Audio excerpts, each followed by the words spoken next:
Hi.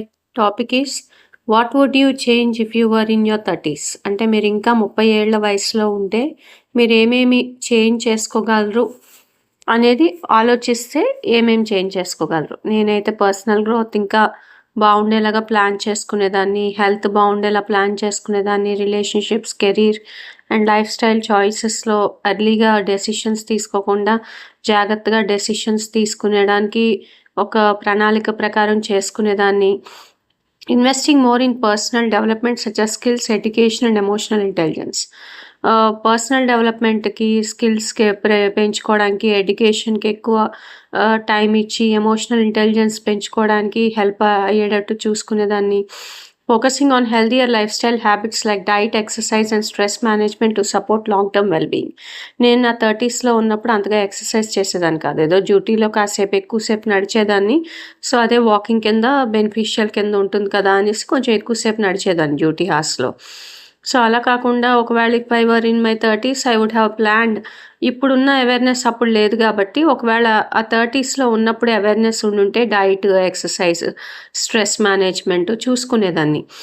Diet కూడా rice ఎక్కువ తినేదాన్ని. ఇప్పుడు తిన్నంత తక్కువ రైస్ అప్పుడు తినేదాన్ని కాదు, కొంచెం ఎక్కువ రైస్ తినేదాన్ని.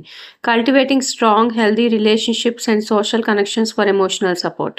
ప్లస్ కొంచెం ఐసోలేటెడ్గా ఉండేదాన్ని, ఎవరితోని కలిసేదాన్ని కాదు. ఇప్పుడున్న కల్చరల్ అవేర్నెస్, సోషల్ కనెక్షన్స్ అప్పుడు లేవు 30sలో.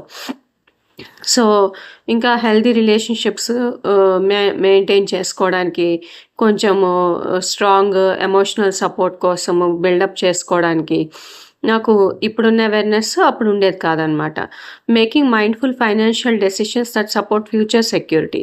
ఫైనాన్షియల్గా నేను ఎప్పుడూ డెసిషన్స్ రాంగ్గా తీసుకోలేదు కాబట్టి దానిలో అంతగా నేను అవేరే ఎప్పుడు ఫైనాన్షియల్గా నేను స్ట్రాంగ్గానే ఉండడానికి ట్రై చేసేదాన్ని. Balancing work and life to support mental and physical health.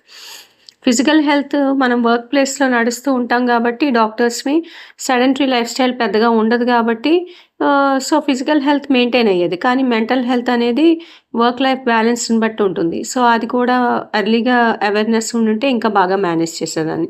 ఇప్పుడు మెడిటేట్ చేస్తున్నట్టు అప్పుడు మెడిటేట్ చేసేదాన్ని కాదు నేను. సో మీలో ఎంతమంది ఈ విషయాల్లో బ్యాక్వర్డ్గా ఉన్నారు, ఫార్వర్డ్గా ఉన్నారు? కామెంట్ బాక్స్లో కామెంట్ చేయండి. Encourage your youngsters. ఒకవేళ మీరు 60స్లో 50స్లో ఉన్నారు, మీరు చెయ్యనివి ఏవైతే మీరు ఏవైతే హార్మ్ఫుల్ డెసిషన్స్ తీసుకున్నారో అవి ఏవైతే మీరు కరెక్ట్ చేయాలనిపిస్తుంది యంగ్స్టర్స్లో కరెక్ట్ చేయండి. Thank you. Please subscribe.